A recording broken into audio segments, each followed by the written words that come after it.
السلام عليكم حبايبي، عاملين ايه؟ يا رب تكونوا بخير. النهارده هعمل معاكم عربيه الفول القمر دي، ان شاء الله تعجبكم. كان حد من اخواتي طلب مني اعملها.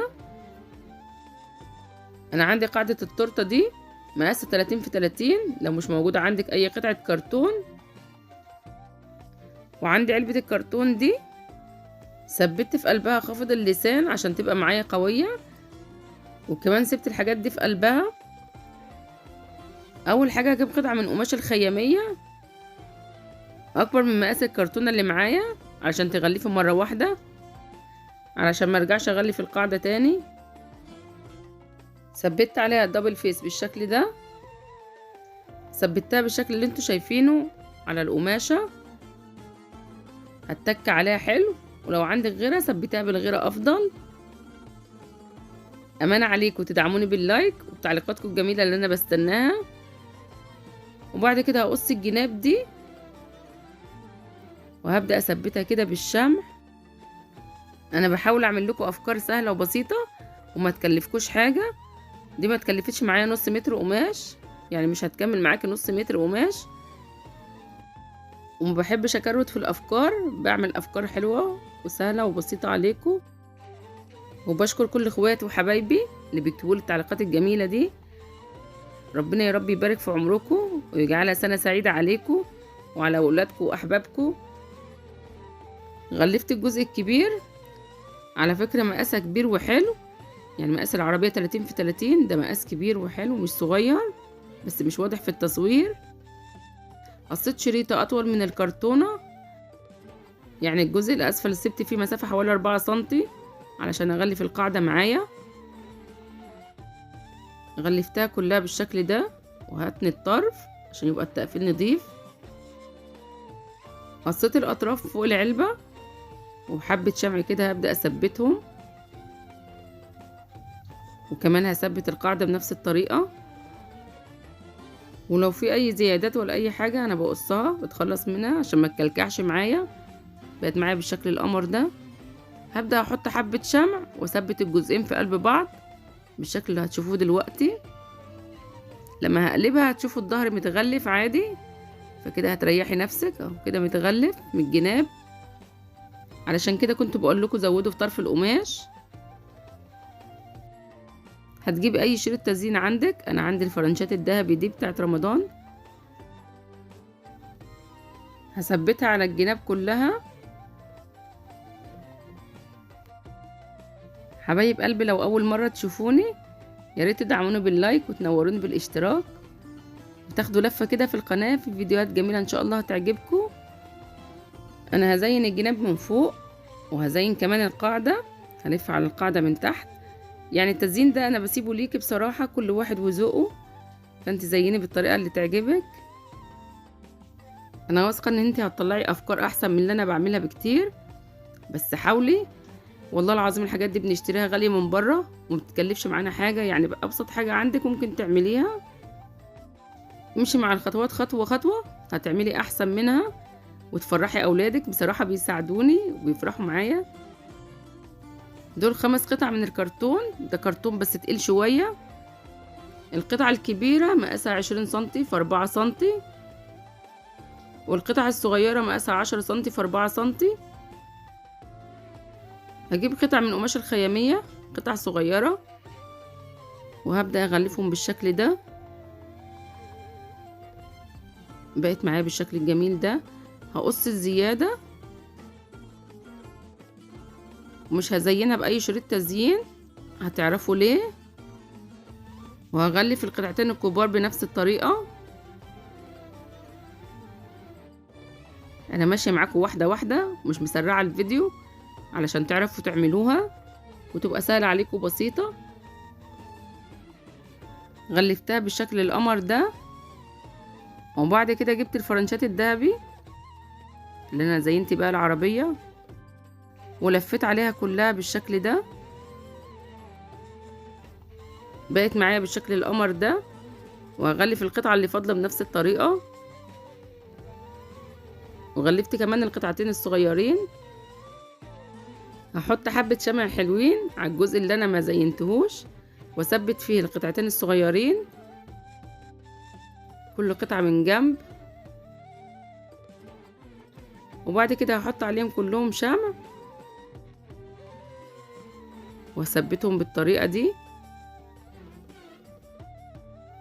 الجزئين اللي فاضلين هحط حبة شمع من الجناب بالشكل ده،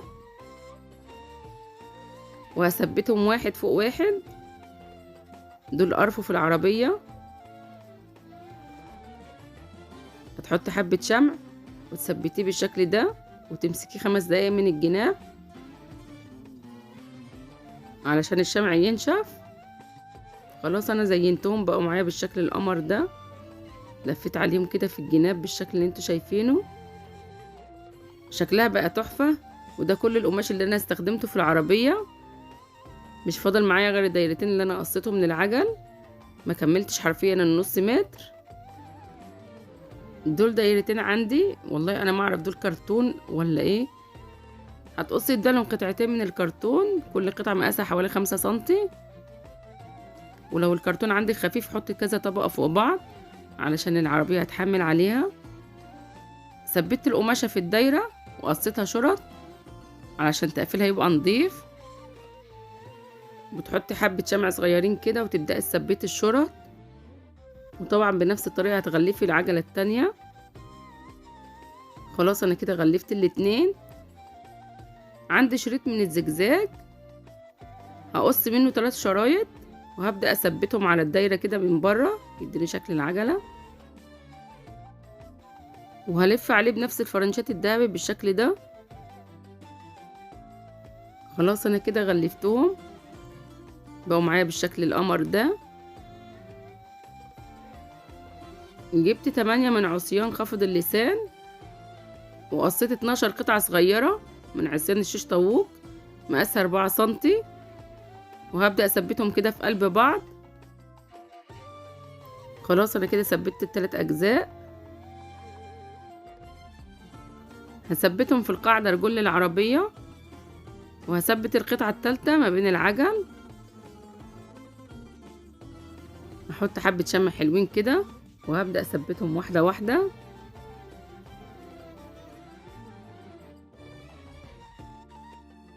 وهحط حبة شمع حلوين على العجل نفسه، وهثبت كل واحدة في كل جنب. يا رب تعجبكم. كانت في واحدة من اخواتي كانت طلبتني مني السنة اللي فاتت بصراحة وما عملتهاش، كان وقتها ايام امتحانات الاولاد وما قدرتش اعملها، فانا اسفة. جبت عصيان خافض اللسان وثبتهم كده في قلب بعض. لو مش هتعرفي تثبتيهم كده ثبتيهم فوق بعض، بس زودي كام خشبة. وبعد كده هبدأ ازينهم بالشكل اللي انتوا شايفينه. عملت من الجزء ده 2، دول هعملهم دراعات للعربية. هثبتهم بالشكل اللي انتوا هتشوفوه دلوقتي ده. هحط حبة شمع، بس زودي في الشمع عشان يثبتوا معاكم يبقوا حلوين. وثبتهم بالشكل ده. وعلشان اعمل القدرة انا عندي الازازة دي قطعت بس الجزء اللي بتتربط منه، وهرشها بالسبراي الفضي ده، بس طبعا رشيتها بعيد عشان ما تبهدلش الدنيا. بقت معايا بالشكل القمر ده. دي الفتاحة بتاعت علب التونة او علب السمنة. عملت فتحة صغيرة بالقطر في الجنب وركبتها بكل سهولة. بقت معايا بالشكل الجميل ده. قدرة ولا مش قدرة؟ قدرة قمر. وعملت طبعا 2، ما ينفعش واحدة عشان بسملة وبسام، لازم كل واحد واحدة. ده هيقول بتاعتي وده هيقول بتاعتي. وعلشان ما تفتحيش فتحة في العربية جبت الرول الكرتون الفاضي ده وغلفته بالاستيكر الذهبي. هقصه شرط بالشكل ده وهتك عليه كده واغلفه من الداخل. لو ما فيش عندك الرول ده ممكن تقصي جزء من ازازة الحاجة الساقعة او ازازة المية المعدنية وتغلفيها بنفس التغليف ده، هتديكي نفس النتيجة برضو. هعمل طبعا منها 2 عشان عاملة قدرتين. ممكن تسيبيها كده شكلها قمر، بس انا هلف عليها بشريط التزيين من بره، او ممكن تستغنى عن الخطوه دي. ان شاء الله الفيديوهات اللي جايه هعمل لكم ديكورات تحفه كلها ترندات، وهعملها بطريقه بسيطه وسهله وغير مكلفه، فتابعوني ان شاء الله هتعجبكم. خلاص انا كده غلفتهم، وحبه شمع صغيرين كده هثبتهم في العربيه كده، احسن ما تفتحي فتحه فيها شكلها هيبقى الطف. وجبنا القدرتين اللي احنا مغلبينهم من ساعه ما اتعملوا، العيال بيلعبوا بيهم مش راضيين يخلينا نثبتهم في العربيه، حطيتهم بالشكل ده، شكلها بقى تحفه. فاضل كده معانا المغرفه اللي بنغرف بيها الفول.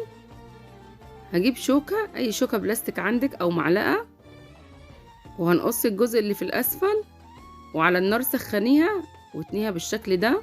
انا عايزه التانية دي، ودي قطعه من الكوره بتاع الزينه فثبتها فيها بالشكل ده ورشيتها سبراي، وبقت معانا اجمل مغرفه. ده جزء من صلصال الفوم، هبدا اكورها وثبتها على اي حاجه. ودي قطعت البطاطس، وهبدا اعمل الاشكال دي بالالوان اللي انا حباها. ده لفت، وممكن نعمل جزر، نعمل بطاطس. عملنا منها الاشكال التحفه دي بطاطس. وهنا بقى سبتكم مع بوسبوس، هي اللي بترص الحاجه دي. عملنا سبت العيش التحفه ده، وده خضار مشكل، بصل على جزر على خيار على فلفل. وده طبق المخلل المشكل، وده طبق البطاطس، وده طبق البيض، وده طبق الفلفل الالوان، وده خضار مشكل، بتنجان على بطاطس على فلفل على خيار، وده طبق الطماطم. لو حابين المصغرات دي قولولي في التعليقات وانا هعمل لكم فيديو صغير بيها. عملنا كمان كرتونتين من البيض الابيض والبيض البني. ومعانا الفول، دي طبعا عربيه فول فلازم يبقى فيها فول، عملنا طبقه فول كتير، وكانت عجبانا الالوان فزودنا مخللات. بالنسبه للطبقه دي المناقيش اللي بتعملوا بيها المعموله. انا كان عندي حبه وباظوا صدوا، رشيتهم سبراي عادي واستعملتهم. لو ما فيش عندك ممكن تستعملي اي غطا، اي غطيان ازايز موجوده عندك او كنزات هتعملي بيها الطبقه دي. وخلاص كده خلصنا عربيه الفول. وبسمله بتشاور لكم بتقول لكم كل سنه وانتم طيبين، وتقول لكم حطوا اللايك، حطوا البسمله لايك بقى ما تزعلوهاش.